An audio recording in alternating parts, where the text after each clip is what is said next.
And if you have a spirited child, maybe one who refuses to apologize or rolls their eyes and like, I'm sorry, any of that kind of behavior, you are definitely in the right place. So let's jump right in on Get Your Stubborn Child to Sincerely Apologize.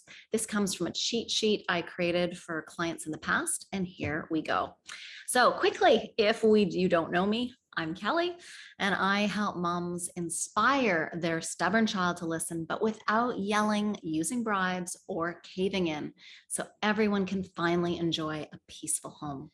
What we're talking about today comes directly from my Peaceful Parenting Path model, and it's actually comes from the 9th step, the weather the storm step. This is how you can actually get through fights, through meltdowns, through tantrums, through rude child behavior, but without losing it yourself while being able to maintain your patience. And apologies is a part of this. So that's what we're going to look at today. So the first thing is I want to talk about some stubborn child apology myths that I really want you to be aware of, because I don't want you to fall into this parenting trap.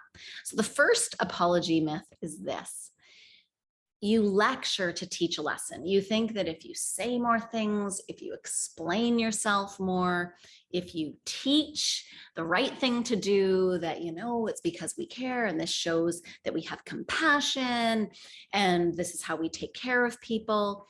And yet 90% of our lectures fall on kids' deaf ears and can even create more defense. So if you're going into lecture mode, and believe you me, it's still something I need to watch for, because I actually like to hear the sound of my own voice. Hence, Facebook Lives are something I enjoy. But if you are going into lecture mode and they're going into defensive mode where they are, they've got their back up, maybe their arms are crossed, or maybe they just totally ignore you altogether, that's not going to help to provide the teachable moment or the lesson that you want them to learn. The second apology myth is this: you think you know what happened. You don't have eyes in the back of your head. I know you're smart and I know you see a lot of things. So I know us parents have the goods sometimes, and yet we don't often know what our kids' motives truly are. I don't know if you've seen, it's on Netflix right now. I love the show. It's called Life in Pieces. And it's about kind of 4 different families, but they're all kind of under this umbrella family of extended family. And there was one episode I just saw last night. It makes me laugh every time. But they had a play date, and their daughter came downstairs, showed her wrist, and there was a huge gouge of teeth marks, and said the boy she was having a play date with had bit her. It looked obvious, like there was the evidence. And so the parents did bring it up with the other parents. Well, it turns out what their 8-year-old daughter, did not fail to tell them was that she was playing a game called Bloody Mary, where she went in the bathroom, they turned off the lights, and when she turned on the lights, she put ketchup running, drooling out of her mouth, so it looked like blood. And the kid, out of total fear, had bit her. Well, if you had just seen the bite marks and go directly to punishing the kid who did the bite marks, you don't have all the evidence. So that's one important piece to remember. The third one is, and this is really important, is you fail to apologize yourself. Sometimes we'll get into a fight with our child or an argument, or it's the same argument we have often, whether it's to brush teeth, get out the door in time, put their screen devices away, whatever it is. But sometimes we won't realize that the nagging, or that we're being really disrespectful as well. So I'm a huge advocate for taking responsibility for, hey, you know what? I kind of lost it right there. That wasn't fair to you. That was rude. I'm sorry. Making sure we're taking the lead and showing our kids what to do. Modeling for them. Before we go into the actual parenting tips here, is you need to know that strong-willed kids, stubborn kids, hate being told what to do. They absolutely hate it. If you can take a quick step back and give them an invitation, give them a little bit more breathing space, before you dive in and tell them what to do, how to apologize, etc., or then reprimand them for not being sincere enough. If you tell them, I expect an apology, and they give an apology, but the apology is the rolling of the eyes of like, I'm sorry. And you're like, that's rude, da da da da da. I deserve better than that. Well, they actually did do what you said. We need to remember that strong-willed kids, stubborn kids are extraordinarily smart. And so they will find the loopholes to everything to make sure that they maintain some freedom, they maintain some control. And if you start to fight them on that, generally you'll escalate the angry child drama rather than diffuse it. So let's go right into how do you diffuse it? The stubborn child reality is your child won't sincerely apologize if you demand it. They just won't. Okay, so here are the actual parenting tips. The first one is to drop your judgment. So when I gave that example of assuming that, yes, one child has bitten another child, but you weren't really there, you see the bite marks.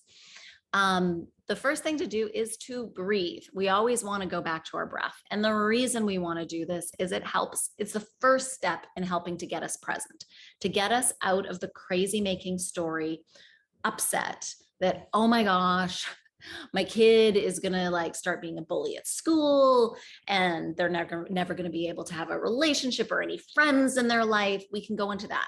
Taking a deep breath, noticing our breath helps us dial down the monster mom craziness that can sometimes happen. What does this look or sound like? It's like, I need a minute to calm down. If you're freaking out yourself, you need a minute to calm down. Take the time. I think a lot of times we as parents think we have to react right away. And in our reactions, we don't respond in a way that really supports our kids in learning and calming down themselves. So even just noticing what's going on, I can see you're upset. Please share what's going on. Take some breathing space, give some space, listen to what's going on before you jump in with a reaction that you don't like. The second one, and we talked about this a little bit before, but I want to go into a bit of detail here, is to apologize yourself. This is really about taking accountability, taking responsibility. It's about walking the talk. Strong-willed kids, stubborn kids do not respect incongruency, inconsistency. So if you're saying one thing, but you're doing another, you will lose your child's respect. So an apology can be, I'm sorry I yelled. You didn't deserve that. Period. Not that, I'm sorry, but you were pushing all my buttons and, I'm so exhausted and you exhaust me all the time. It's none of those excuses, none of the blame. We're not pointing fingers here. We are just taking responsibility so we can move on. Sometimes you can ask the question like, will you accept my apology? Or I'm sorry, may I give you a hug? May I give you a hug? And asking is also respecting because they have a choice, but it's also moving towards repair and connection. The last one, and maybe the most important parenting tip I want to cover with you today, is to ask for apologies versus demand them. This looks like, I'll accept your apology when you're ready to give it, or to ask them the question, when will you be ready to apologize? I'm ready to receive it when you're ready to give it. But again, there's space. There is respect. There is not pressure to do something or be something they don't want to do or be. So I hope this has been helpful for you. I feel like this is a really important piece. If you have a child who questions everything you say, who you say put on their sandals and they come down in their winter boots, if they just tune you out all the time, or if you're finding that they're rude to their sibling or rude to others, this is the time to really take a step back and start looking at what's going on underneath the obvious and the surface. And sometimes what that looks like is they are pushing back of you trying to control the situation. I'm not saying you want to let them get away with certain things, but I am saying you want to come from a place of clarity, of mindfulness, and also really walking your talk so that you can also be as calm and patient as you can be when you're dealing with apologies. You know, the great thing about fighting with our kids or having an argument is the making up, is the how do we do this better next time? How can I be better next time? Those kind of questions. It's also by using some of these tips today, and I sincerely hope you will. Again, especially moving from the demanding an apology, to asking for an apology.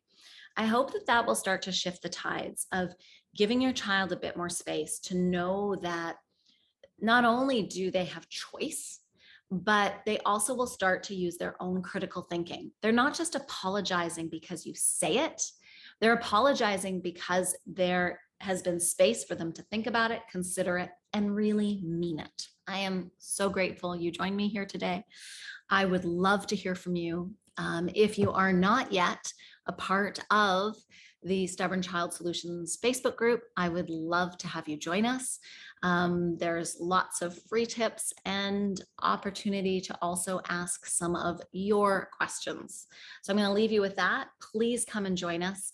And if you haven't heard lately, a big old thank you for all you do day in and day out. I know there is laundry and the dishes and the driving and the band-aids that come out and just making all of the meals that often go unnoticed and unthanked. And from the bottom of my heart, I thank you. And I would love to connect with you and see you again. If you like this video, please give me a big thumbs up or share it with somebody who could use it. I would dearly appreciate that. Have a great rest of your day. Bye.